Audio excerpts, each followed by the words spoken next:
This is the Long War. I'm Rob Baer, and joining me once again are my partners in crime, Kenny Boucher, Wyatt Turk, Mike Haspil. What's up, guys? Yo, Doc, great to be here. Yo, what's up? Ahoy, hoy. So many people. So many people.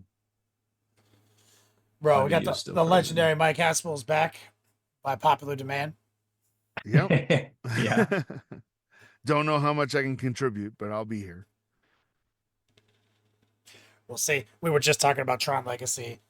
Going like, dude, it The good stuff. reminded me of that scenes in the original Clerks where they're like just listening to these dudes going off about Clash of the Titans. Oh, I love that. Okay, quick segue. You know how I collect replica movie props, right? I'm aware of it, yeah. Yeah. So Mhm.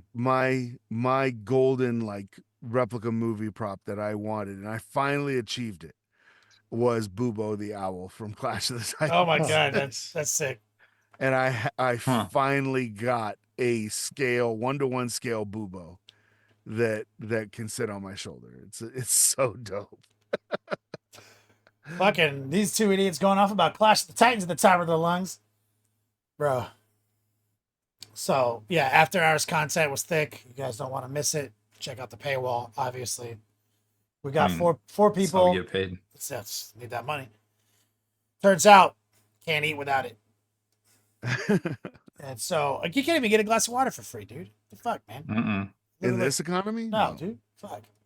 So we've got lots of topics to cover tonight. We got a Haspel's Corners, we got a thick news segment, and we got new Blood Angels leaks. So let's just kick it over to Wyatt for our Peabody Award-winning segment and roll out to the Cave of Wonders and touch nothing but the lamp.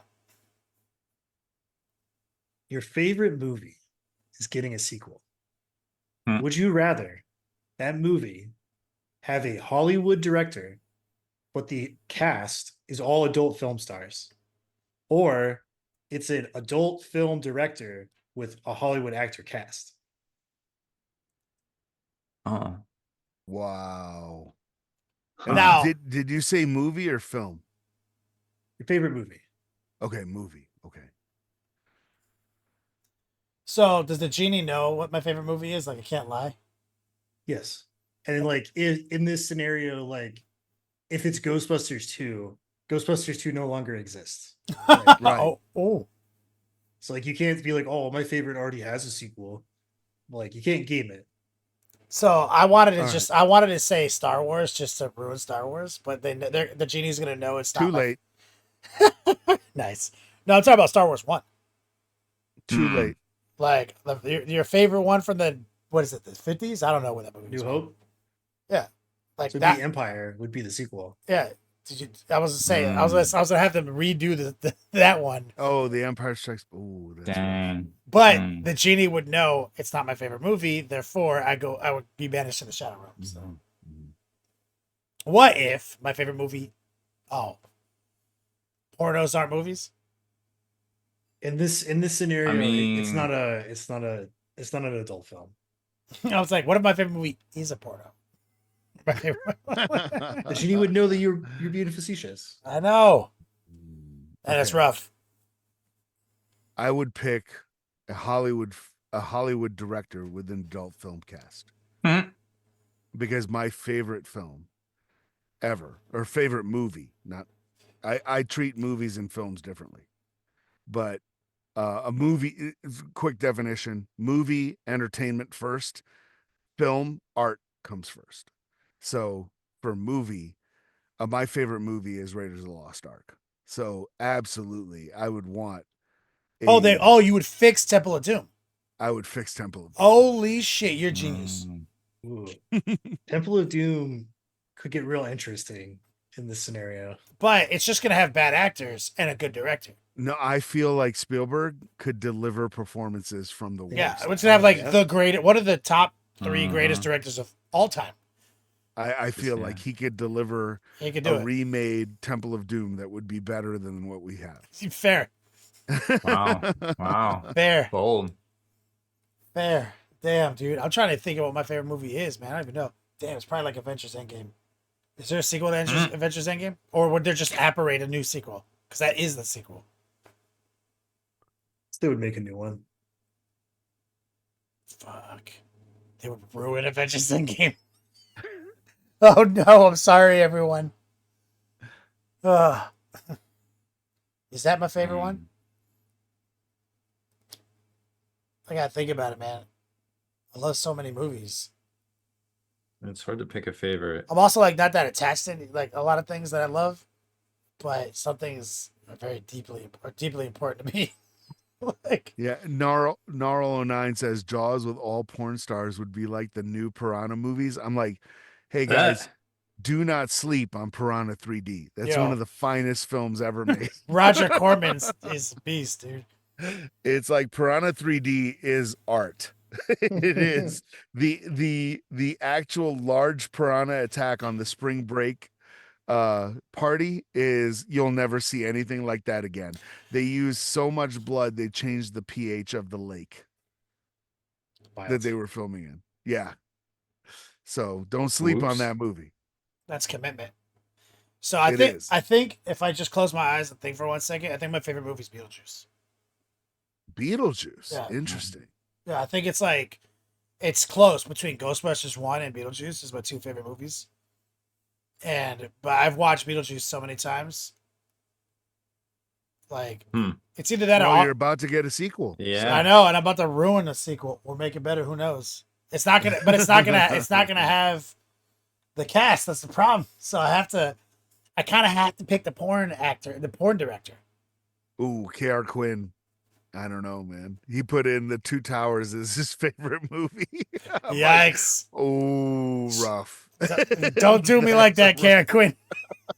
That one had some interesting Yeah, because edits. I can't have them recasting Beetlejuice. It has to be those people. Mhm. You know what I'm saying? So, like, or it's fucked. You know what I mean? So I have to pick the fucking porno director and just hope these people deliver. These are professional actors Yeah, who've been in the well- game for 50 years in some situations. We just gotta hope they can pull it out.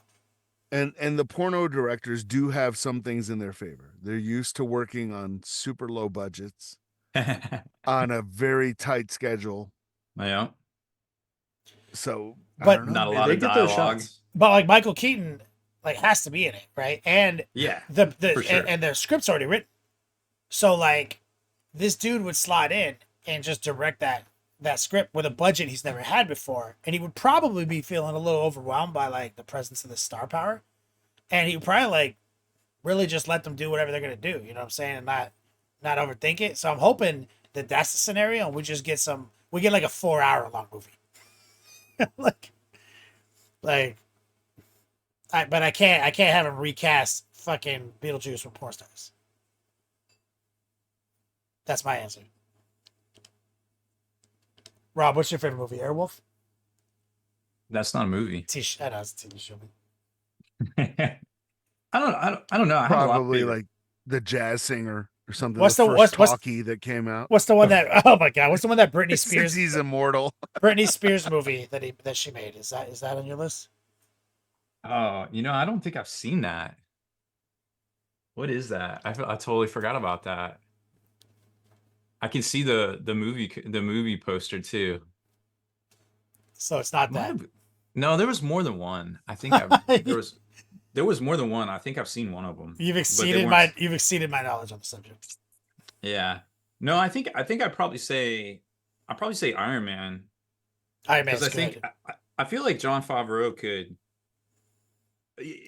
Like my theory on Marvel movies is the ones from like that era on were all good and all, but like Disney kind of made those folks famous, whereas like the stuff from like the 90s, like the Tobey Maguires and the Wesley Snipes, like they propped Marvel up, like, so. But I feel like Favreau's just a gangster in general, and he could just like direct anything at this point. Iron Star, direct. Man was incredible. Like I agree with you. Yeah, Iron Man 1 was great. So like, but Iron Man 2 was okay. So, Like, and I so feel you like, would fix Iron Man too.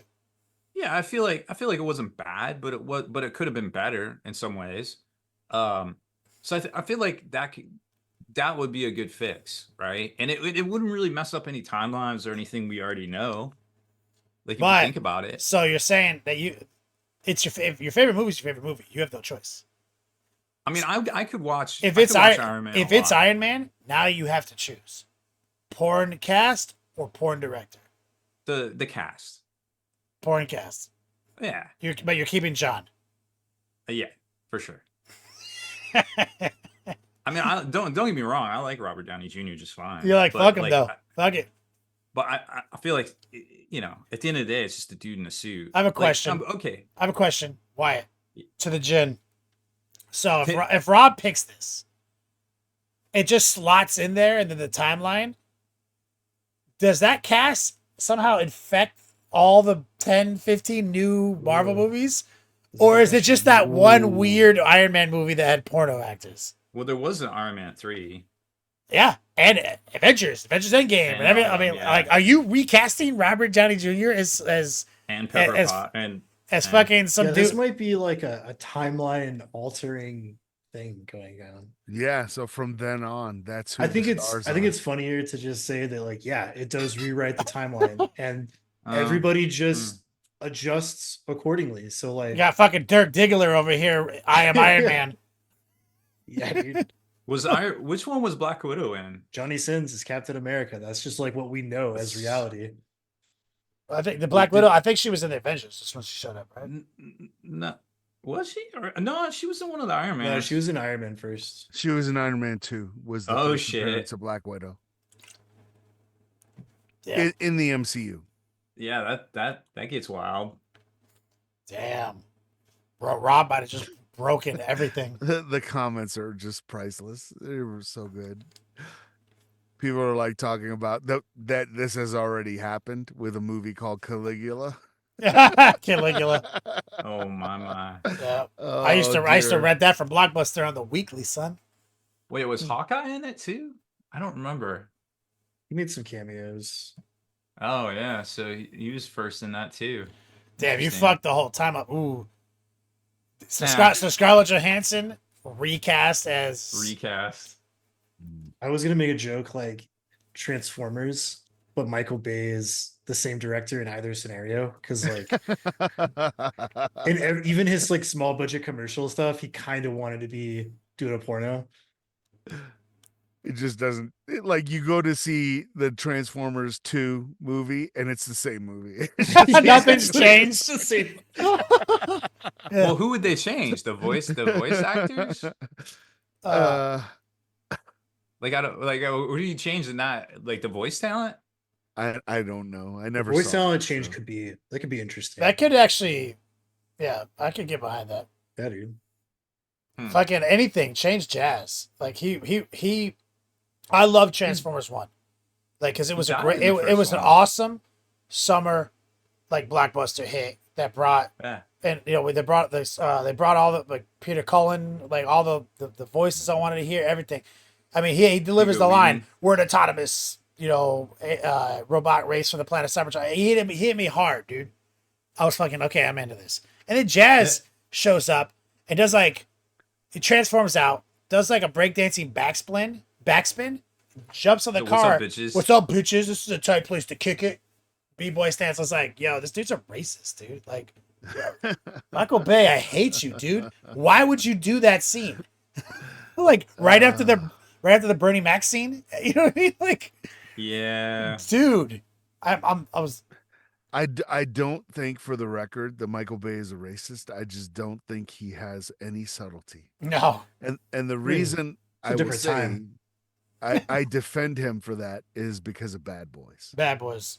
But Bad Boys does have an issue. Like, because I wasn't aware of how bad it was. has an issue. It I- has I- issues. I like you're the one who brought up to me the first, like, because I told you about the Jazz thing years ago, and you're the one who brought up the Bernie Mac, the car dealership scene looking very Yes. very minstrel showy, you know. And I was like, Yeah. God damn Yep. it, you're right.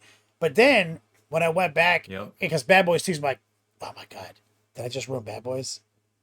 Bad No, Boys 2 is no. possibly my favorite fucking movie. I love Bad Boys 2. I've watched it so many fucking times, dude.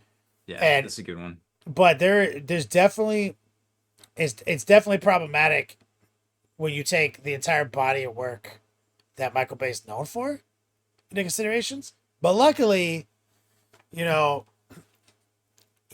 I think it still mostly holds up. You know, like Here's my quick defense of Michael Bay on that front is that the Bad Boys movies and the Transformers movies are made for very particular audiences, and he is targeting jokes that take less than a second to land. So he's not going for subtlety. He's going for you're right. Bad Boys 2 brought us the most famous rat fucking scene in the history of cinema. Roof rats are real. He's like, Michael, he's straight pile driving her. They fuck like we do. Like, remember that scene? The ludocracy. Yeah. But that fucking Whereas, like, if you see a movie like 13 Hours, Michael Bay did that, right? And you'll be shocked to think that Michael Bay directed that movie. Visually speaking, he slaps. Like he knows what he's doing. Yeah. As you mentioned to us once, you said that if Michael Bay stopped making movies, that'd be a problem for our economy. He's a national treasure at this point.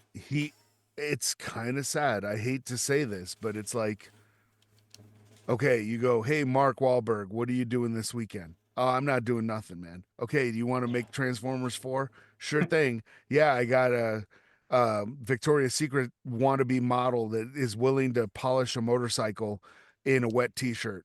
Okay, cool. ILM's going to re-render all these fights on models they already have. Groovy. Okay, it makes $1.2 billion in China.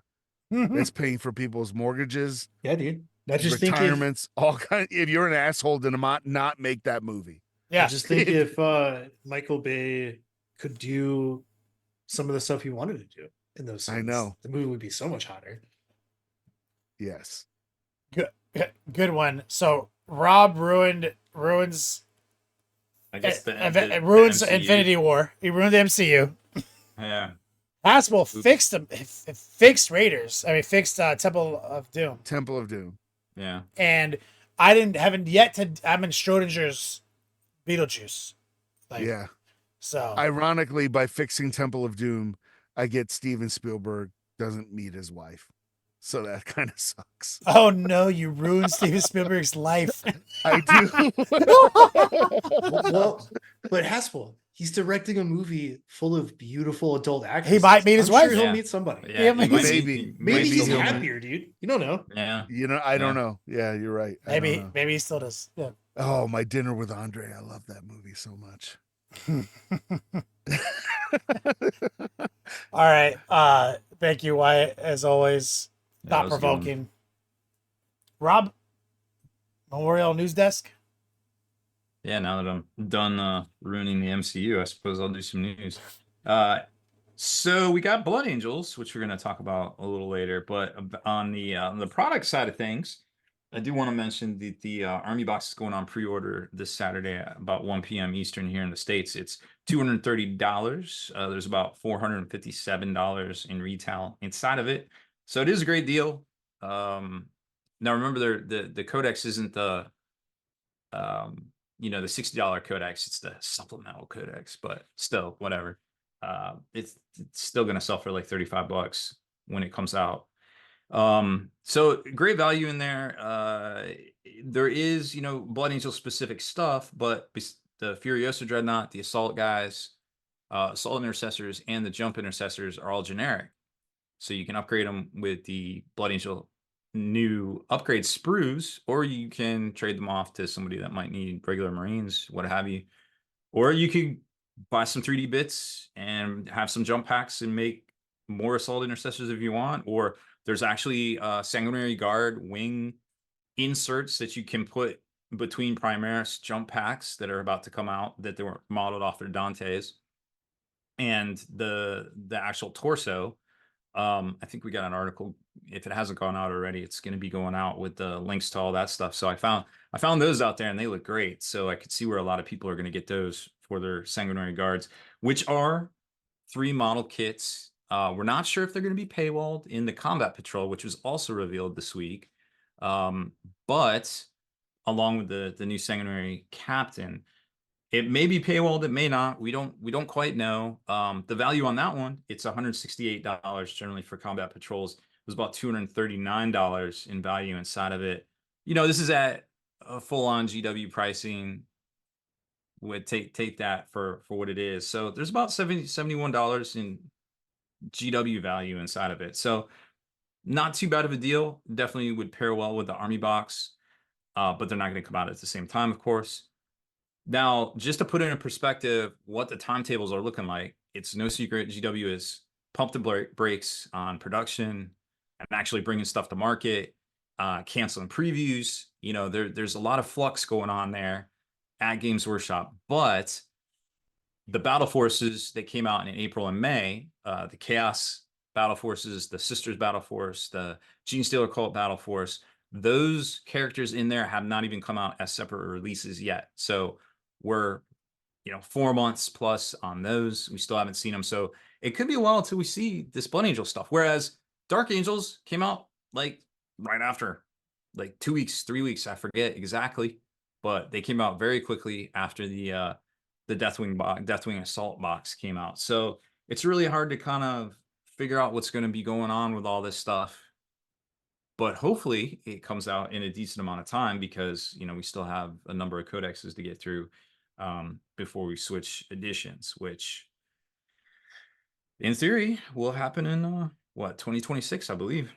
So that's but that's why worry about that. That's 2026's problem. There's a couple of key points I want to talk about here in a minute, but some other stuff out there in the hobbysphere is SFG announced that P3 paints are going to be coming out again. They're going to be putting them on Kickstarter. I think it was September 10th or something like that. Tomorrow, actually, by the time you're hearing this, there will be a live stream with the painting phase where they go on and they talk about and they show some demos of like the coverage and things. There's going to be some new colors coming out as well. So, if you really like the P3 paints back in the day, obviously they haven't been as available in the past few years, but maybe there's a place out there in the retail world for them. Maybe not. I guess it remains to be seen. I personally, opinion time, think a lot of I think SFG and has their work cut out for them if they want to go to retail market with any of the War Machine stuff, any of the P3 stuff, the P3 hobby supplies. One, because there isn't a whole lot of room in stores for it right now, and two, because Privateer did a lot of game stores dirty in the past 4 or 5 years. So I don't, I don't think a lot of game stores really care about it right now. Well, remains to be seen, I suppose. Obviously, wish them the best. And, War Machine was great, amazing models for their time. And I hope to see some organized play and some stuff, come back for all that. And I guess we'll just see. Honestly, I think a lot of it has to do with the what Games Workshop's doing. And these slowdowns really haven't helped them in regards to hobbyist retention, we'll just say. But everybody I always talk to that plays different games actively is always like, and they always, it's 100% of the time, and it don't get no higher than that. Always prefaces it when I see somebody and I interact with folks, I'll walk by a table, I'll be like, oh shit, that BattleTech looks tight. And start talking to people about it. How do you like it? Whatever. How do you like the new Alpha Strike? Blah, blah, blah. And they're always like, yeah, I'm going to get back to Games Workshop. I'm going to get back to 40K. Like every single time I talk to somebody, they're always like, I'm going to get back to Games Workshop. I'm going to get back to Warhammer 40K. It's wild. It's wild. That is very interesting. The phenomenon. I'm always, when I'm talking to them, I'm just like, I'm waiting for it. I'm waiting for them to bring, and I never bring it up. I'm always just like, just talking about the game that they are playing and, asking questions about it. That's very interesting. It's very curious how many people like came to BattleTech because they left 40K, but they're going to go back. And it isn't necessarily BattleTech either. It could even be Magic. Right. Or but it's interesting too to me because it's like I play BattleTech as well, and it's like you can play multiple games, guys. Like, like it's not like an exclusive thing. No, you can play one, get one. Nope. Like, I mean, to be at a high level, competitive wise, True, at a true. game, I don't feel like you can do multiple games. No, that's very true. But I'm not talking about like the high gamers, level there's a competitive thing. I'm not just every talking about not everyone's a gamer. That's the thing. Like right. we talked about this in the podcast for years. I'm not a gamer. Right. Right? Like I play 40k. I don't care about board games. Like I'll play them with my friends want to play them. Like, I don't collect anything. I just like I like a couple of games that I really fucking like. Like, but I'm not a gamer. You know what I mean? Like Mike's a gamer. He plays games, son. Like he sees a dope game. He's like he's gonna buy it. He's gonna learn it, and he's gonna try to entice friends to play it with him, or not if that's not the type of game he's playing. Like so, And I would not everyone. So if you are a gamer though, you don't need to draw a line in the sand. You know, Right. that's counter. That's counter to your own fun, your own dopamine. You know? You can play whatever. You play BattleTech 1 week, play 40k, play Napoleonics, play ACW, whatever. Bro, I remember for like a year you had like a Napoleon set on your table downstairs. I did. Well, I'm getting older now too. So now, hey, speaking of getting older, have you guys heard of the Tiger tank? By the way. Oh yeah, the King Tiger. Or which tiger are we talking about here? Oh my god! I was like, this guy. Tiger 3. You hit me with a clean boomerism right there. That is, bro. My dad's out there watching Ancient Rome right now. Hell yeah, dude. Do you remember? Well, do you remember for like a half a year the meme online was like, "What are you thinking about?" And they're thinking about Ancient Rome. Yeah. I'm like, I started just joking with my dad about it. He doesn't know about memes. He doesn't know about trends, reels, but every fucking time he was thinking about Ancient Rome. He was It's like, hard "Oh, not to." he's like, I'm Yeah. like, It's hard not to. I just got back from Rome, like legit. Yeah. Like 3 weeks ago. You took it to the next level, dude.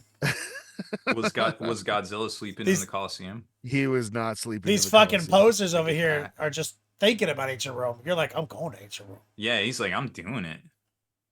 And you wrote a book where one of the main MCs is Mhm. literally a legionnaire. So Yep. you're not even on the right level. Sorry, I didn't mean to derail you guys. A cat snuck into my room when I went to take a pee. And this is a cat-free environment, Haspil, because cat hair. And so this one cat, my parents have cats, as you know. Yes. This cat is incredibly aloof, dislikes me, does not like me. I can't get near her. Her name's Jackie. She goes outside and then vanishes for like 8 hours and comes back. I see her when I'm coming back from places. She's like, let me in, asshole. I don't fucking like you. And for some fucking reason, though, if I leave the door open a crack and I go take a piss, she's in here loving on me, purring, doing all this stuff. I'm like, so only when people can't see you. Like, it's cool to hate on me in public. Yep. But like, so now I'm going to lift her up so that she doesn't know because she's a dumb cat. She doesn't know that people can see her right now. Oh, She thinks she's in her safe place. Let me enlarge this. She thinks she's, look at this little, Enhance. she's figured it out. Oh, wow. She figured it out. Yep. She's like, I don't like it. No. She no. figured it out. She's like, wait, you showing motherfuckers this shit? What do they call that? What's the type of cat? Calico. Oh, that's a calico. Okay. Yeah. Tortoise, like a tortoise pattern? Yeah, like a tortie, yeah. Yeah, she's fucking wild. Anyway, that happened. Well, another game that's interesting that I think, and I'm glad you were on the show because I actually thought of you when they were talking about this. So they revealed obviously the new Kill Team starter set, and one of the things they said about it, besides changing the rules and not doing the stupid symbols for numerical measurements, was that it had a co-op mode of play and a solo mode of play. Oh, I don't need to hear that. That's gonna make me buy it. Damn it. But it's wild that they are actively including stuff like that in a game that isn't one of their main games, which I always wondered if, some of these smaller games are meant to either start people out and get them into, 40k, which would make sense when you look at the data card. It's like very similar to 40k, or if they're meant as retention. Like, oh, hey, I can't hang with the big game. I'm going to play a smaller game, and it's again very similar. So Right, having right, right. Yeah. circle, square Xbox controller for measurements didn't really seem to make much sense to me from a retention or acquisition standpoint. But the new models look great. The Vespid, they look like the Genosians from Star Wars, Mm-hmm. and the The Elysian. Well, they're not Elysian well, jump yeah, but we'll the just call them Elysian jump. the Tempestus Scions, Yeah. with jump pack dudes looking good too. So of course the rumor out there was that there was going to be an edition, which we did see, and that there would be some legendsing of the older the kill team squads, the ones that don't have a 1-for-1 counterpart with like an existing like kit off the shelf. Like there isn't some of the like the troopers and stuff, like they don't, like the sisters is sisters, right? Like Mm-hmm. commandos are commandos, like that. It's just 1-for-1, and it makes sense from a business perspective. Like I get it. So that's gonna be interesting to see when that comes out. I guess it's gonna be September pre-order for sometime in October, which I think is pretty good timing as well. All right, so we talked about Sanguinary Guard wings that are Primaris scale that you can get. You can either buy the STLs, or actually I think they're only available STLs. I think it was like $11. You can print as many as you want, put them on the back of your new Sanguinary Guard models whenever they do come out, or Dante if you have him now and you want to spruce him up a bit. Frontline Gaming's tables, their gaming tables, are back in stock too. And I was looking at these. They fold up. They fold in half. They'll go under your bed, your sofa, whatever. So it stores out of the way, and then you can open it up. Supposedly it supports a lot of weight. I've seen them. I guess a lot of people they've had them at their events. They seem pretty sturdy from what I saw the one time I saw it, and they're a pretty good height, so you're not going to be wrecking your back, leaning over on them and stuff for 3-4 hours or whatever. So I was pretty happy about that. So if you've been waiting on something like that, definitely want to take a look at it, maybe pick one up. I can't remember if I talked about this last week, but Monument Hobbies has a mega paint set basically for their pro acrylic, and it's $1 discount per bottle almost. Wow. Which is pretty incredible. It gets down to like $3.62 a bottle. That's pretty sick. I So love their stuff. if you're just starting out or need to re-up, or you're like, I need too many sets to complete this out, that might be a good pickup for you. Because I mean, at 362, it's basically free for paint these days, I feel like. So check that out over on the Monument Hobbies website. Now, jumping into a couple of big points, and I'll save maybe the best one for last. Was it this morning or yesterday? I forget. Games Workshop put out the official entry forms and rules for the Golden Demon competition at Spiel this year. I think it's about 45 days away. And there was some really, really curious, very specifically worded phrases in this, some way more specific than others. And I had it open, but I did not pull it up here. AI ban Golden Demon. And some of this we actually talked about that wasn't related to AI when it went down back in March, which I thought was pretty curious too. So I did want to talk about a couple of those points too. So the very specific rules they introduced that I think was the one on everybody's mind was number 8. Am I allowed to use artificial intelligence to generate any part of my entry? A very specific and strangely succinct for Games Workshop. No, period. In the main entry dialogue, they mention, kind of weirdly worded, but I'll read it word for word. Entries must be hand painted. Digitally painted / printed entries are not permitted. Ooh.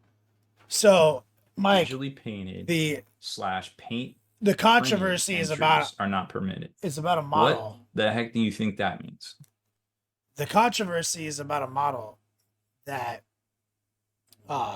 was dopely painted on a little nice cute diorama. In the background was a perspective, vanishing point world. You know what I mean? You can see Mhm. behind him, right? Like, and he just went on and he had that, he AI'd that. And then like did something like printed it, glued it, did some shellacking, you know what I'm saying? Nothing that we all haven't done by just Googling some shit. You know what I mean? Yeah, Mhm. and put some bits over it. Yeah, and he puts it was really nice. It was so Yeah. it went from like a vanishing in the distance to like progressively more and more texture moving forward, right? It was really well. It's whatever. So it's inconsequential to the model. The model was the number one entry. People lost their shit. It became this controversy. Mhm. People like should be fucking So it was strip- basically his display board was AI. Yeah. like one Yeah. one element backdrop. of his one element, and this is a single model's display board, Mike. So we're talking about something the width of a fucking ruler, dude. You know what I'm saying? Mhm. But nothing. So this was very controversial. People were fucking losing their shit because, as we talked about earlier, outrage, outrage, out. It's like, bro, he just printed some shit out and put it on there. But I do think it's interesting because there was no rule. He won. It's fine. His model slaps. No one's was better. He's the winner. But now, for all these babies out there, like, you should have hand painted everything. They're saying every element of the model. Reread that. So that's where it gets a little weird. Reread So that. Okay. So this says entries must be hand painted, digitally painted / paint printed entries are not permitted. No decals. That's what that just said. No decals. No digital painting. No printing. Everything must be hand painted. That's what that says, right? Yeah. Basically, to me, So- or a 3D print that is, because you can do full color 3D prints now too. That's not this count. Yeah, hand painted. Everything must be hand painted. Uh, So every element must be hand painted. Can't wait to Yeah. see. I can't wait to see what happens next. I Um, I don't think that's as controversial as It's not. it might be Who- because this is a very specific and narrow thing, that competition, right? mhm. To just see who is the actual best painter, not who can manipulate. You know what I'm saying? Like for instance, when we made our display for Adepticon, right? I used resin casting tricks to make our bricks look like they were quarried from from marble and quartz. And it's like, well, are you testing my skill as like somebody who can use a product to cast bricks, or are you testing Paint. my skill as a painter, Paint. right? So it's like, yeah, that background looked freaking amazing, but that's not what you're scoring. Yeah. No, it's not controversial at all. And at the very least, it forced GW to weigh in on rules, more detailed rules. Mm-hmm.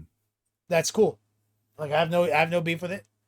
Tell me the rules. I'll play by the rules. I think it's just like the logical outcome of the way that a lot, not just Golden Demon, but other major painting competitions were grading miniatures.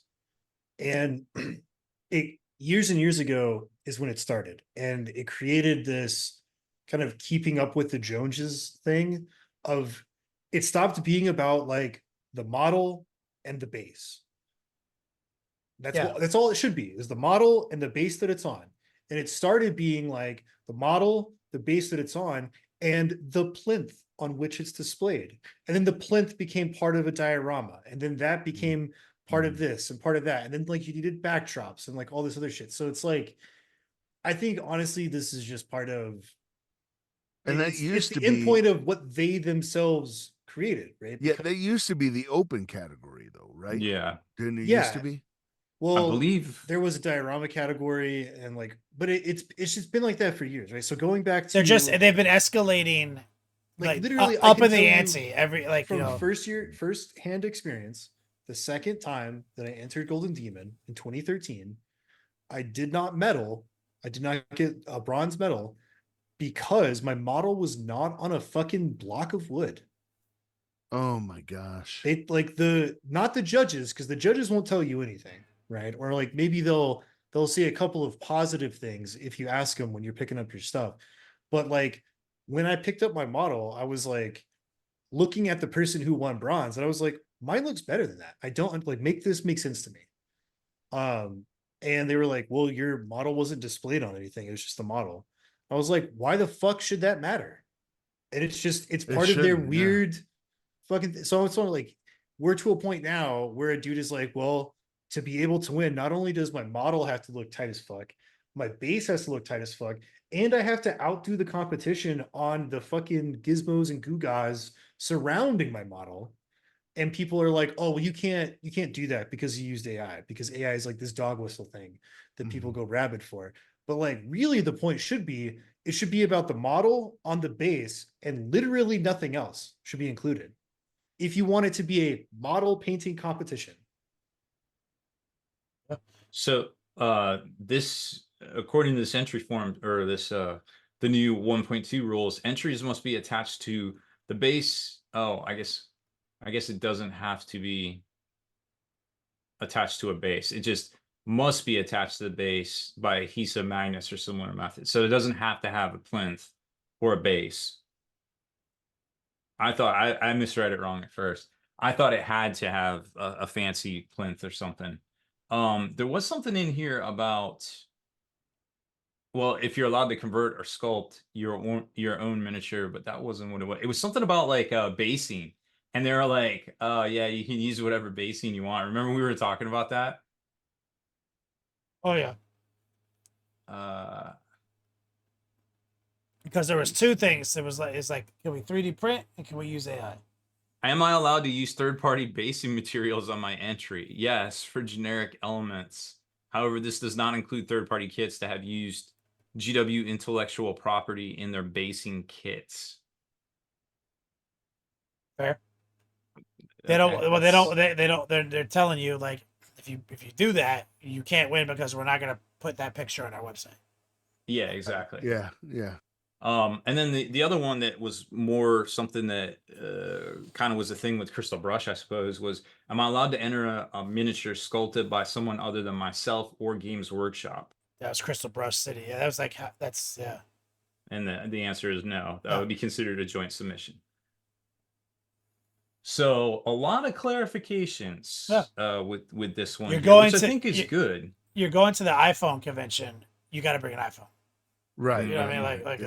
it's Yep, not surprised That about point that. I actually kind of agree on is like it was kind of a thing for years and years that like the people winning Crystal Brush, it was like who had the most Chris- obscure shit they sculpted that they hired some other guy to do. yeah, exactly that. And it's just another one of those things, keeping up with the Joneses because of the tastes of what was winning, right? And so it'd be like, well, if you're not getting this like one of a kind miniature sculpted by this world class Mhm. sculptor that he only made for you on commission, then like your model's not tight enough to compete. Like, Yeah.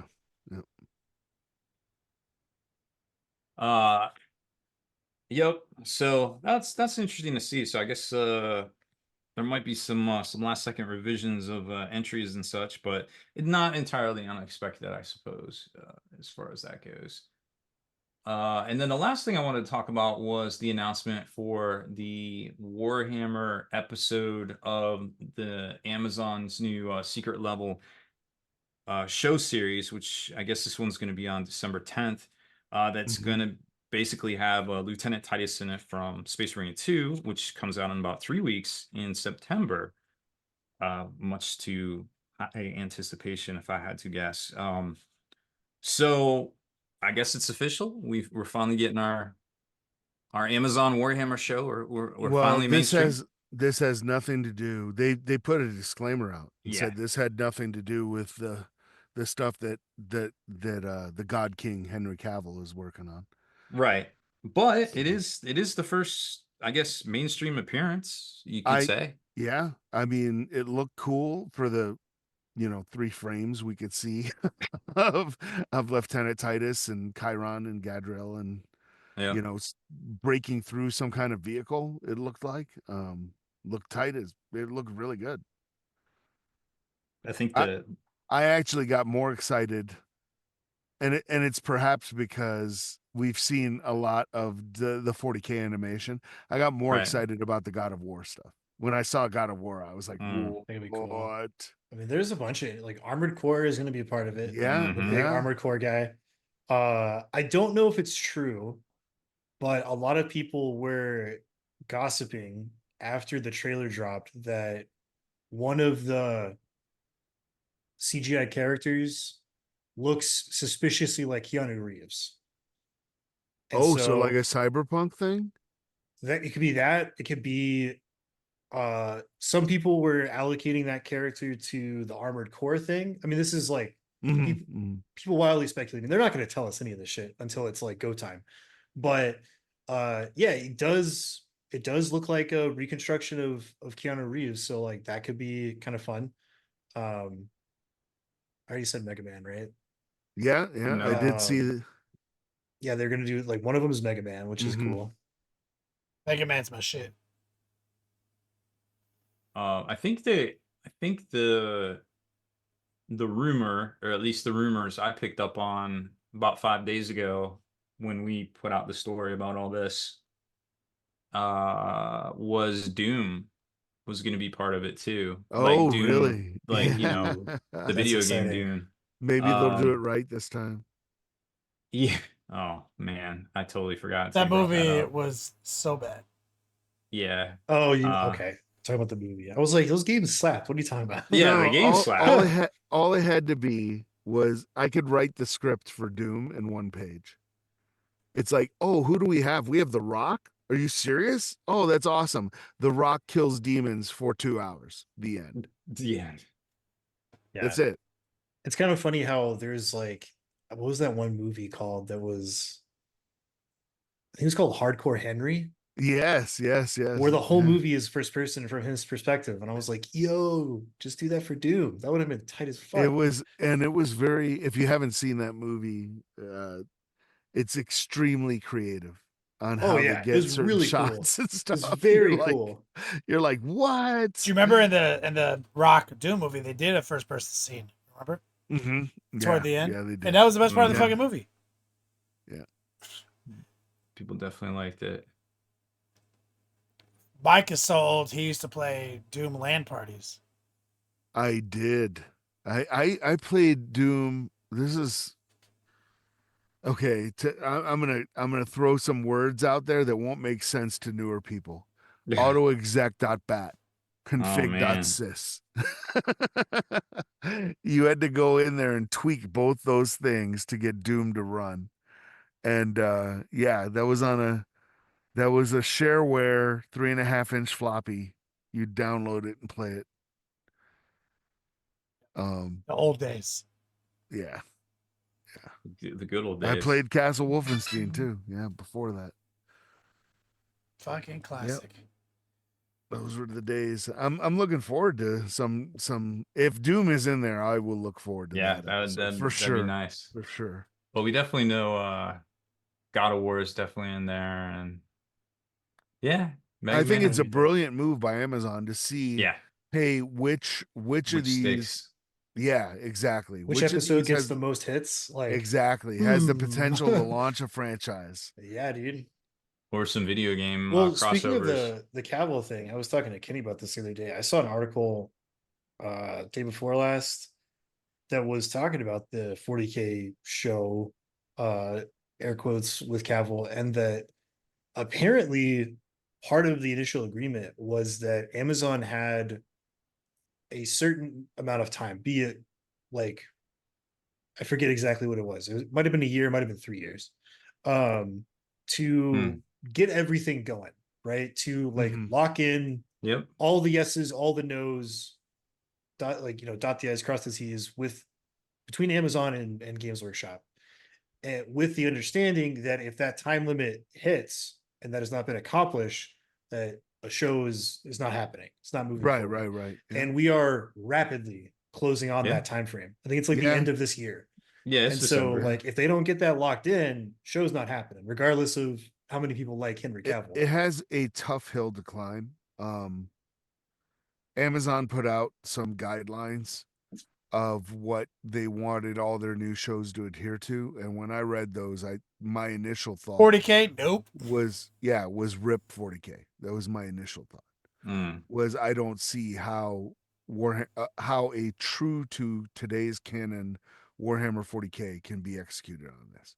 Now they may be able to pull it off, depending on what kind of story you want to tell. Yeah. So if you're doing the police procedural Eisenhorn story, you can totally do it. If you're doing the Horus Heresy, no way. What? So There's some sketchy Um, shit in that story. Yeah. I was guessing based on your tone of voice that it had a lot of like DEI stuff. it was very DEI heavy, which I Mm. think is the bane of art. It's Sure. the killer. It's the Because killer. I mean, like if you think about it, 40K in a lot of ways does hit those boxes because there are characters of these you human have a characters of every massive- race, Yeah, Yeah. massive all the galaxy. genders and everything. Oh yeah. But I think it's like the way that they want that stuff implemented is what causes Right. art to suffer. right? Yes. Right. Yeah. It's not just the inclusion, it's the positioning of, like it's not, Exactly. it's like not enough to just Wow. include them. Like it's And I think a lot of the problems that they're going to run into is that the Imperium is a fascist theocracy. Yeah. At the end Oh of yeah. There's no Absolutely. good guys. it. It's like It's, that's what it is. objectively based on our But- Earth but I history think- bad. And I Oh, draw- man. I draw the Finish your comparison to like Helldivers 2. So when Helldivers 2 comes out and they say manage democracy and for freedom and all this stuff, we get it and we laugh. It's a joke. Right? Because it's a joke, it's satire. We all Satire. get it because we're seeing this stuff on the news every day. 40K, we were seeing that on the news every day in the 80s, in the 90s, early 90s, right? That's why Gazgul is Margaret Thatcher. You know what I mean? Gazgul Mag Uruk Thraka. It's like it's all this joke, but 35 years have gone by and people have Yeah. forgotten that it's a joke. Yeah. One of the huge problems with the fandom. Yeah, that's So take Wow. it. Yeah. Yeah, it made me think of this because we were talking about AI and now like 40K stuff. But I watched the director's cut of Zack Snyder's Rebel Moon on Netflix. oh, that's out now? Was it So, better? yeah, the director. Well, I didn't watch the first one, right? Because it got review bombed like crazy, and then I saw I clips of- skipped the original because they said it was PG-13 and that a Right. director's cut was coming out. So yeah, I'm I saw curious to- him talk about that in an interview, and so like when it came out, I was like, oh, okay, I'll watch it. It was like first movie's 3.5 hours. Ooh, all right, well let's lock in and see what it's about. And like, was it a good movie? No. I'll let you guys be the judge. From the look Was of it. I entertained for the runtime? Yes, I was. I was Oh, okay. entertained for the entire time. Was it a good movie?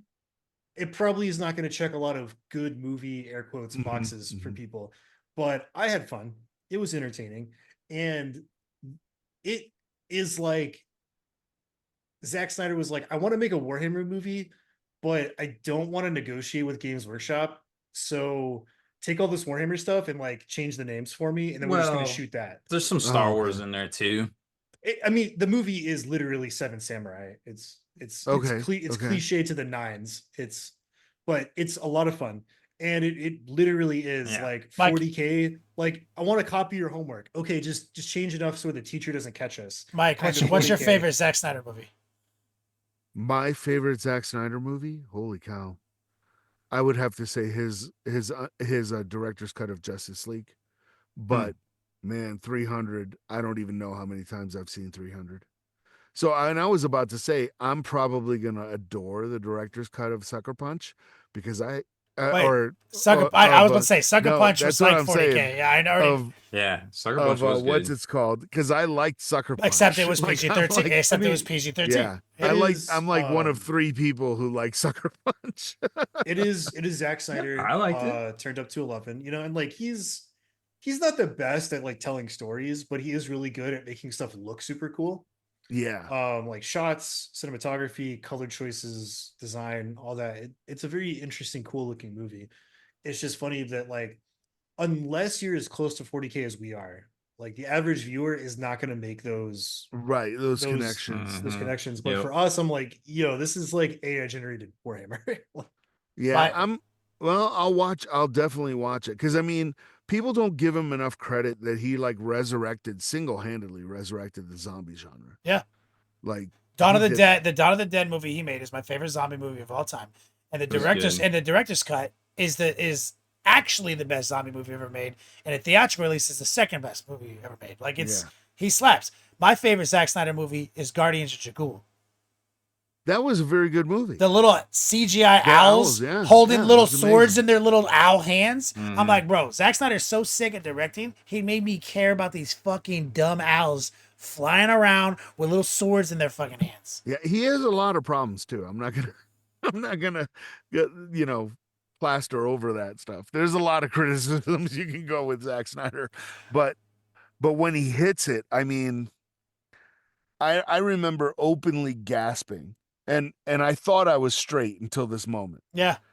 Until Leonidas breaks ranks with the Spartans and goes out and he Gerard rears Butler back goes out there. Yeah. and he pauses to throw that spear and it kind of just like almost freeze frames and I was just like I might not be straight. I was like whoa. So I don't know, You and Tim Baptist hit went and and watched miss. that and then came out like handed out Persian gold and shit. Like you guys were ready to start fighting Persians. Oh yeah. It's like you That was got like Rocky 4. Like yeah. when you walked out of Rocky 4, you're like, show me some Russians. Like, we're gonna fight. You know what I mean? It was the same. Walking out of 300, it was like, if there are some ancient Persians around, some immortals, it's going down. Yeah. Fuck, dude. All right, well, let's that good segue. We have legendary Mike Haspil, author of many books. Haspil's Corner. I heard you were playing a game Yeah. today.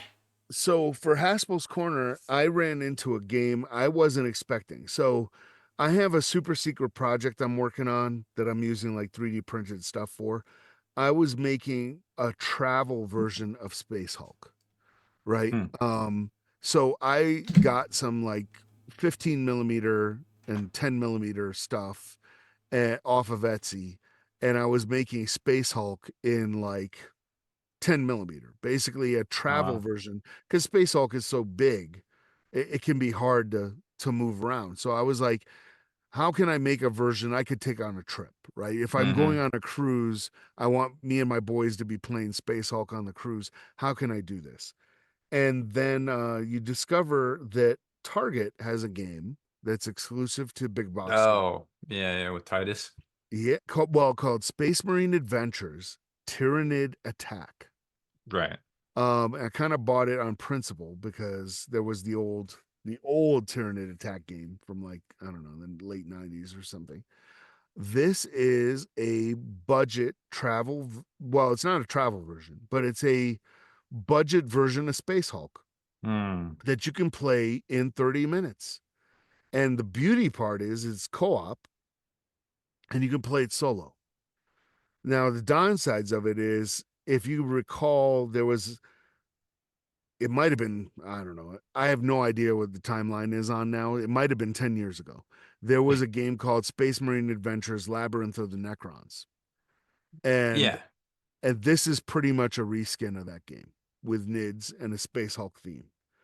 But man, it is a blast. It is a lot of fun. Now the target audience for this is like 12 years old and up, right? So if you're looking for a hardcore gritty traveling Space Hulk game, I would try to find the old FFG Death Angel card game, Oh which yeah. is out of print. You can only find it Yeah. on eBay. But that was a phenomenal game and kind of Mhm. complicated and really, really good. This is not complicated. Has really the components of it surprised me. It runs about $40. And when I picked up the box, I was like, this is legit heavy. Like it's Mhm. heavy. the components are actually pretty good. So, but it runs its like the Tyranids run themselves, so you don't need to have a Tyranid player. You just run the Marines, and it Mm. has very simplified rules, but it's a lot of fun. And they even have like it has a lot of replay value because they include it's kind of done like the Black Fortress game where you have sealed envelopes and it's like open this now. You know what I mean? So on your first playthrough, you're gonna be opening decks of Ah. cards when you get to them. You know what I mean? And then but after you're all done, you're like, well, I finished playing all 3 levels, I'm done, right? No, it has an advanced mode that makes things harder Huh. once you've played things through. It has a ton of replay value. And I got very excited because I was like, this thing's the size of a normal game box. Hmm. It's not huge. I could take this on a trip and I could Yeah. play it in a half an hour, 45 minutes. You can get a game of Space Hulk light, right? It's not as complicated as Space Hulk. It's not as the puzzle of it is not as hard, but it's fun. And you're rolling dice and you're moving models around. Um, it it's really cool. In fact, I'm gonna try to make a version of it that uses Pogs for the Space Yeah, Marines. there's little blips on there too, it looks like. Yeah, yeah. So all the Tyranids are represented by what I would call Pogs, right? So you Yeah. don't get models for the Tyranids. You just get these little representative, like, kind of tokens. And then the only models you get are from the Space Marines, who appear to be from the Space Marine Heroes line. They're Yeah, that's what it all, looks like. yeah, they're all Primaris, and they're all different colors. I got oh, somebody's asking. I got it at Barnes and Noble. The old ones used to be at Barnes and Noble. This one was at Target. Yeah, this is a Target exclusive. It's in stock right now. They previewed it like 2 weeks ago or so. But if you're looking for something to play with your kid, that's not, you know, Uh, you want to get your kid into 40k, but it's not you. He's not quite ready, or she's not quite ready to get the full Codex experience. This is a hmm. fantastic entry level game, and I was playing it when talking to Kenny before coming on, and I was having a blast. Hmm. Um, it was a lot of fun. I was just like, hey, this scratches the itch. And like I said, it had more replay value than I think it does. It's I thought it was going to be okay. This is one and done. Once you've opened up the envelopes and run the decks, you know what's going on, and it's not going to hold any mystery. But because of that advanced level um deck that they have in there, it's pretty cool. um it is what it is, though. Keep in mind, you're not getting a sophisticated, it's not even like Talisman level, right? No, it's very small. Well, how it, big is that board? It looks like a sheet of paper, if not it's smaller. like an yeah, it's like an 10 by 11 sheet of paper, or Oh, 10 okay. 8 by 10 sheet of paper, whatever a normal Standard. sheet of paper Eight, Yeah. eight, 8.5 by 11. eight and a Yeah. half by 11. That's basically the board. And then you have like a deck. The initiative deck thing is really, really cool. It has alternating activations. I wish they would incorporate that in the tabletop. Um, but the initiative deck is really cool.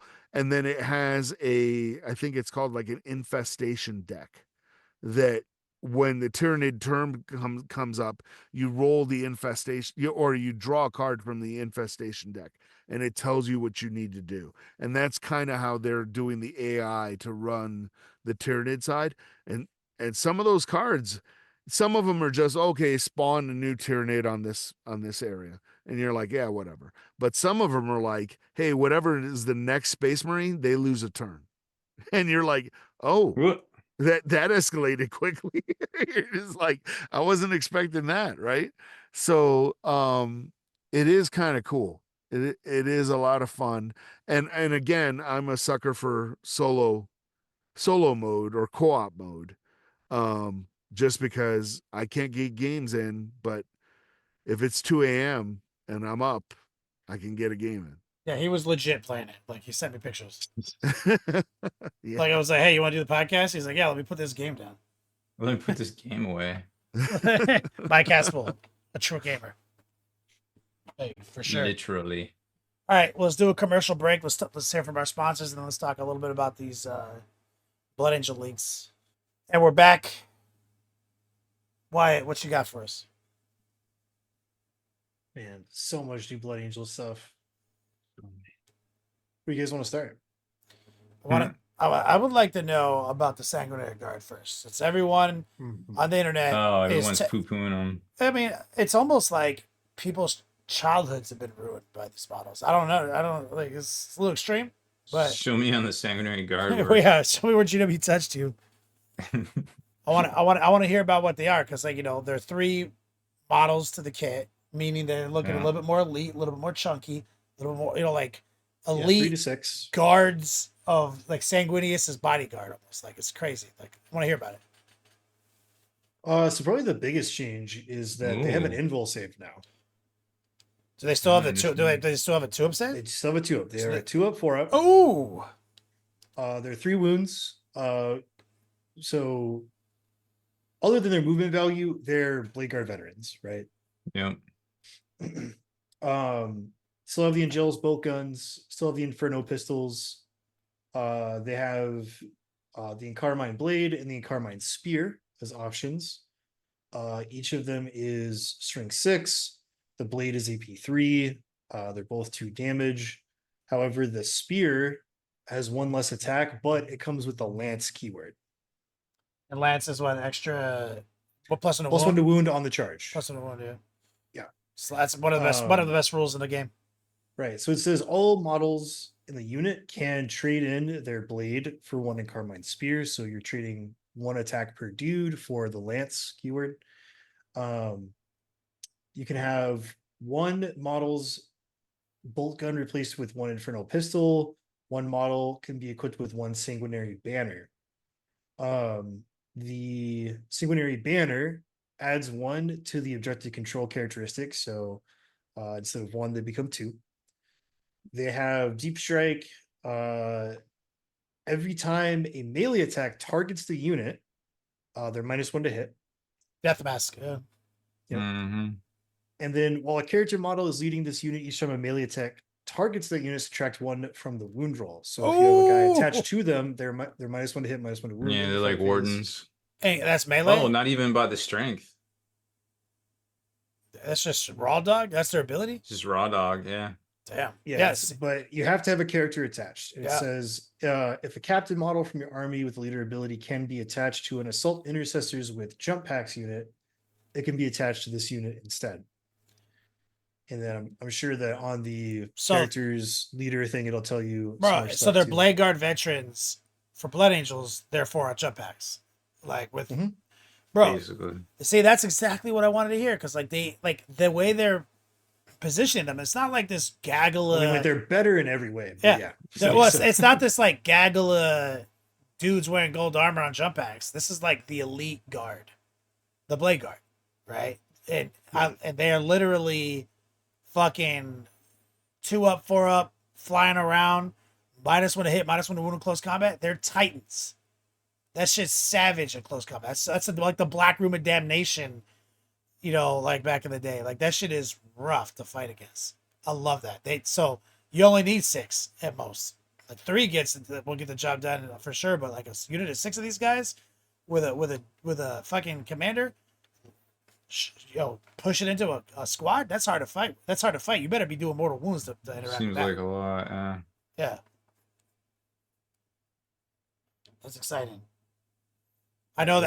Isn't it funny, Mike, that you come back with this podcast and we're talking about Blood Angels, which is Blood Angels. It all comes full circle. Blood Angels are like the #1 faction in Warhammer 40k that has caused you the most tabletop trauma. I hate them. Yeah. on a visceral level. You don't know the amount of hate that when you know you're about to get rocked by Corbulo and the jerks that are in that Storm Raven, and you fire your entire army at it, and It has one damage left. Like one whole point or whatever it was back. One whole point left. And Corbillo had that dumb reroll that I would And always. then it comes out and assaults your entire army, and your Thunderwolf cavalry falls off. They get You escorted don't- off the table by. You're like, I've got the I've got the mark of majesty, a saga of majesty. I've leadership fucking 10, blah blah blah. And I'm like, no, that's tight. I'm gonna like combo charge you, pick up 10 blood long fangs, so you're -10 to the combat. Yeah. So roll double ones twice. Oh, you didn't? The Storm Raven. Oh, you didn't. The You're Storm gonna Raven fall back. will How many? escort 'Cause you your back cav- to your home base. I have PTSD from those games. No.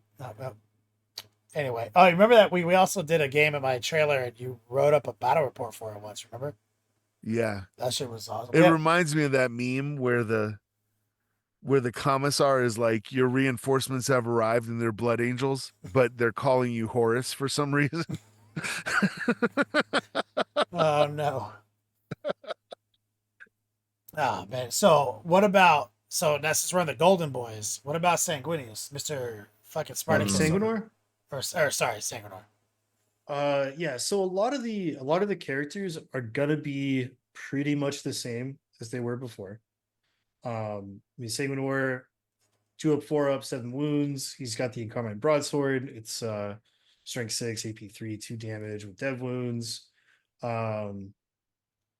He lets the friendly guys within 6 reroll battle shock and leadership tests. And then he still has his once per battle ability to just like drop down Show directly up. into combat. Yeah. God, he's awesome. Is he lone up? He is load up, and he does have fights first. Fuck. So I think he already has all of the same stuff. Like, Yeah. He's good. so as far as I can tell, the only 2 characters that can attach to Sanguinary Guard is Captains with Jump Packs, or the Primaris Captain with Jump Pack, right? And Commander Dante. And Dante paired with Sanguinary Guard seems pretty cool. Because while he is leading a unit, you get +1 to advance and charge rolls made for the unit, and +1 to hit with the unit. And then at the start of the fight phase, each enemy unit within 6 inches of this model must take a battle shock test, subtracting 1 from the test when they do so. Yeah, that's just a ball of just absolute ferocity to interact with. They're just so much action. Yeah, Dante's pretty nasty. I mean, he is the oldest, isn't he? Isn't he the oldest? He is the Lord of Death. No, that's Mephisto. Oh, Dante, shit. Yeah, he's like 1100 years old. He walked into the same sun as Sanguinius. Yeah. Lamartis and Astereth attached to Death Company Marines with jump packs. The only change with these 2 guys is that before, or I guess right now, Astereth has a once per game buff for the unit he's attached to that gives them devastating wounds. Savage. And now it's changed to each time this model's unit makes a charge until the end of that turn, melee weapons get dev wounds. I mean, it's a risk versus reward. Well, it's just objectively better because they get it every time they charge rather than once per game. Yeah, that's kind of brutal. Let's see. Yeah, so characters are relatively the same otherwise. I'm sure a lot of people are wondering about Death Company and like how their war gear works, and it is different. You're not going to be able to juice Death Company to the gills anymore. It's something like, well, because they're Primaris. Yeah, like in a 10-man unit, you can have 4 power fists instead of everybody with a power fist and Inferno pistol. It's like you get 2 per 5, I think is what it is. Yeah, they were one of those units that was weird because of not paying for war gear. So, with that. So the characters all look the same, huh? Same, just updated models. Yeah, but I mean, like their characters were amazing before. Like they don't really need to get buffed. Like they're very good. What's a relic weapon? It's just a type of weapon For them? For Oh, it's who? that. Oh, it's a profile. Yeah, so it's Oh. like relic Oh, weapon is okay. just like a type of I weapon that see some it. stuff has. So the Death Company get a relic weapon. One model's mastercrafted chainsword may be replaced with one of the following: a power. Wait, what? Yeah, so it's like uh So any of them? oh, it's the captain data sheet. No, it's not that. Oh, that's the. Oh, I'm looking at the captain. Shoot, Yeah. I'm a big dumb. They all look the same when they're in this armor. But the relic weapon ain't bad. Oh, here it is. Death Company Marines. Oh, they don't get that. Never mind. Disregard. Yeah, there used to be some tech for it back in the day. Putting relic blades I on your mean, like, still think sergeants. about this too, right? Like, so you take 10 Death Company Marines with Asterath, even if they all have chain swords, they're still rocking like 4 attacks apiece, and then you get um each time this model each time a model in this unit makes an attack, that attack has sustained hits 1. If this unit is below starting strength, it has sustained hits 2. So I mean, like at full strength, sustained hits 1. So 40 attacks uh with dev wounds from Asterath, and then you get sustained 1 on top of that, and then like you factor in other buffs from the detachments, and like it's still very powerful. That's a powerful unit. And it's like, if you're one of those people that's fucking pissing and moaning that you can't have a unit of Death Company with all power fists and inferno pistols and kill any unit in the game every single time they engage with it, like shut the fuck up. That should not exist in the game for game balance reasons. Like, these guys are meant to be light, medium, heavy infantry blenders. That's what they're good at. Like, if you want to take on something strength 12 or higher, bring a fucking big gun. Yeah, that was the problem with ninth edition was in Blood Angels were guilty of this. They were the number one offenders of this. That I have units that can kill anything in the game. So there's no tactic. There's no It's just literally, I don't care how many orcs it is, and I don't care how many, land raiders it is. It doesn't matter. This unit kills them all. And so that's not good. That's Yeah, straight up. Like, in general, that's not good. like a In single unit of general, that's infantry- bad generalship. That's like not right. Like, so Yeah. just for the health of the game, broadly speaking, a single unit of infantry should not be able to kill every other unit in the game guaranteed every time you interact with it. Even stuff like eradicators that are tailor made to be like tank hunters are still only strength 9. Yes, they get full rerolls against monsters and vehicles, but you're wounding those monsters and vehicles on 5s.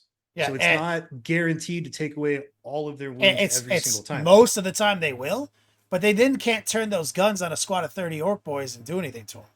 Right. And like, that's another Yeah, thing, they're is that like you and- have a specialized. volume of attacks that works against everything. Yeah. And then they are also jump pack infantry. So they're infantry that are breaking 2 rules of the basic game, which is you're moving farther than other stuff can move. Like, you're moving double the distance of all You other can move infantry, through walls. right? And you can Mhm. move through walls. Which was the second thing, is like everything else besides like the like infantry guys have to go around terrain or over it. If you have fly and you can't move around, but jump pack infantry can just phase through terrain like it doesn't exist, and they can move farther. And then you put them in a detachment where they have advance and charge, so you're increasing that range even more so. Then you attach characters to them. It's like, oh well, I can like get rerolls to that set of dice, or I can get a bonus addition to that set of dice or whatever.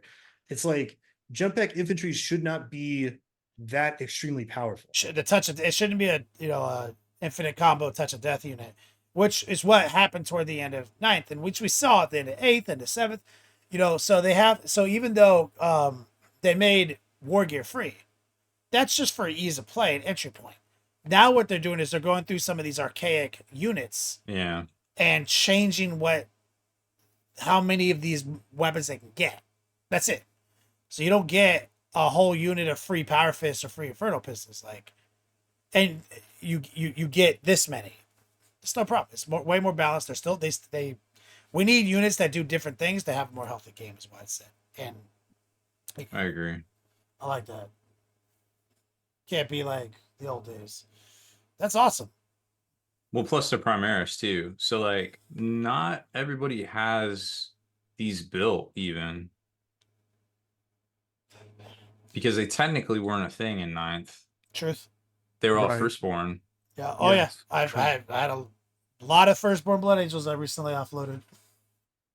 Which is interesting because I guess I don't know. I mean, would you have a problem if anybody played the firstborn like on the right size base? No. I don't know. I wouldn't Most care. people, yeah, most people don't. Yeah, like people who have like 20 Sanguinary Guard who think it's over, it's like just put them on new bases, dog. Nobody cares. Literally, no. I one think they're fucking- on the same. Are they on 40s They're or at thir- 50s? I think they're they're at at 30s. 40s now. They're at Oh, 30, they're yeah. on 40s. Yeah, so Yeah. they're slightly bigger. Yeah, you just gotta put them on new bases. Fuck it. Not a problem. Mm. Nobody, literally, no one cares. Probably the I mean, the biggest change is going to be having Gabriel Seth is dead. Rip. Yeah. He's Captain dead. well, he's Legends. Oh no, That's the way. joke, though, right? Because they published a book called "The Death of Gabriel The assassination. Seth." The assassination. Like they And then he couldn't goes kill him in that Legends. book, but now he goes Legend. Captain Tycho got moved to Legends, but he was super old, crusty model. Oh yeah. And then the Librarian Dreadnought is gone on to greener pastures. No, Man, what a Rip. champ. Oh no. Mike, were you Yeah, there? They You got rid of all the regular dreadnoughts. The only ones that's left is I think Grey Knights. you weren't there for it, but last year on my birthday, I did only dreads, and I did this whole thing where people could buy off of my Amazon wish list, and I collected somewhere along the lines of 3 Librarian Dreadnoughts, 3 Death Company Dreadnoughts, 3 Furiosa Dreadnoughts, and 3 Ironclad Dreadnoughts. 12 Dreadnoughts.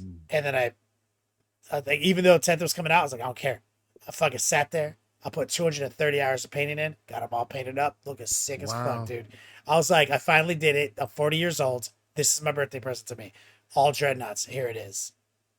And had the most amount of entertainment in the curation of that dream, you know, in creating it.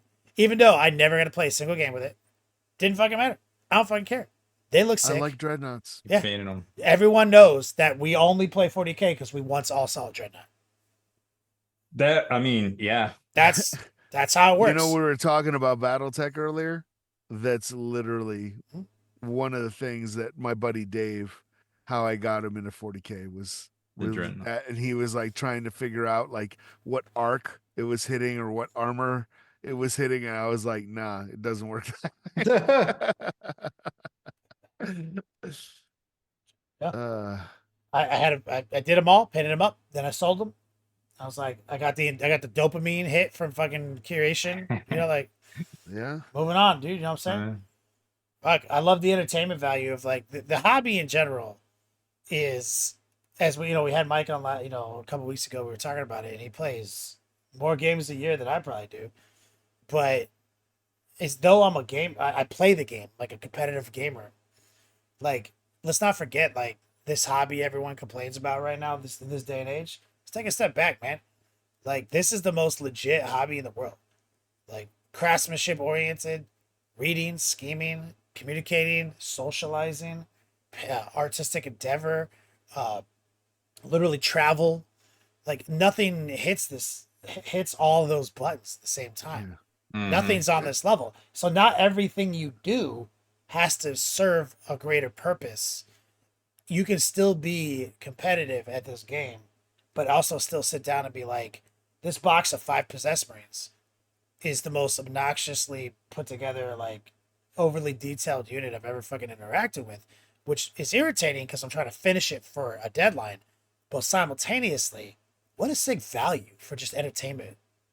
That for Yeah. for $60, I'm gonna sink like 200 hours of just fanatical love into the creation of these 5 models.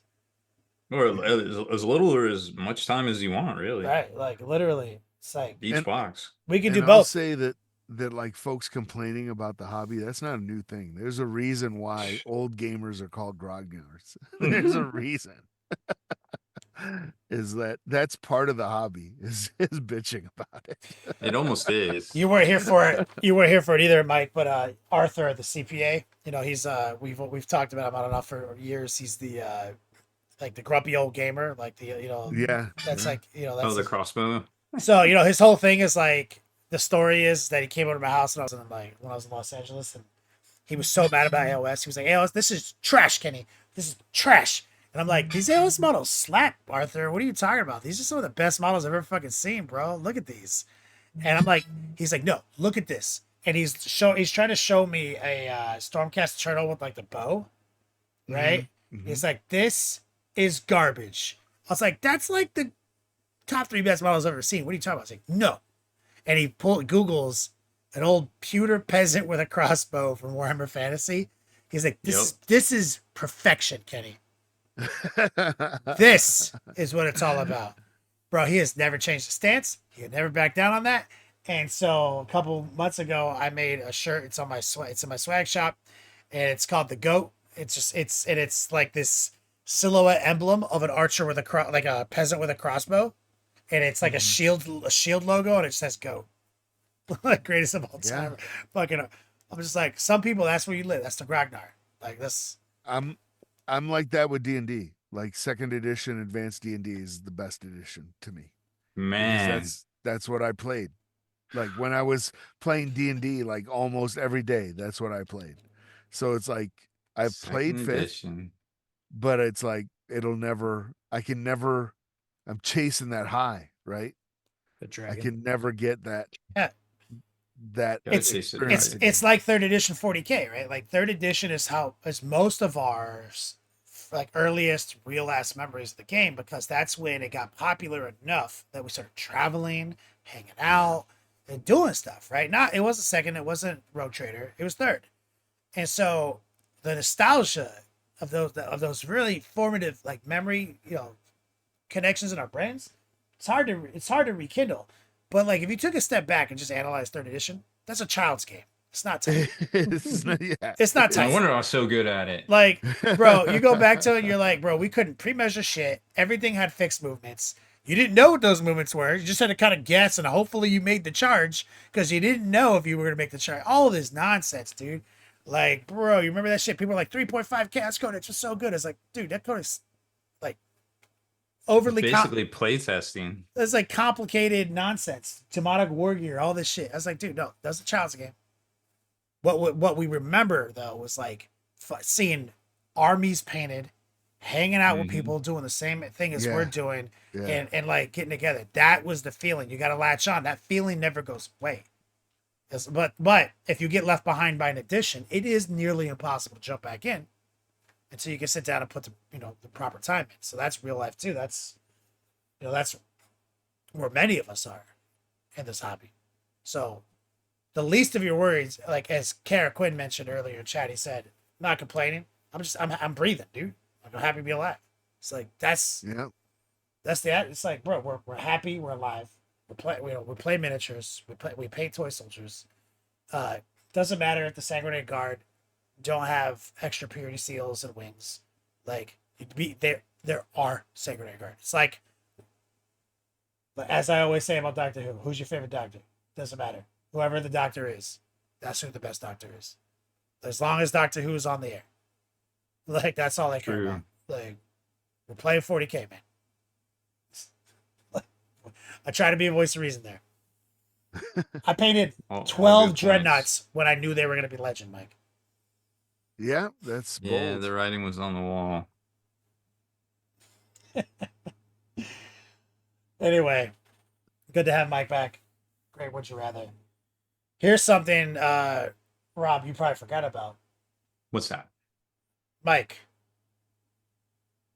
take us out of here. Oh, Oh, you just got to get some dimmies in you, mate. Bro, when's the last time you had a Mike Haspil outro, Rob? oh, he does it better than me. Yeah. He's a well spoken storied traveler, Yep. of which I aspire to be one day. He didn't just Am drink I- a gallon of Kool-Aid like you did. I know, it's just show up from putting fires out all day. Classic.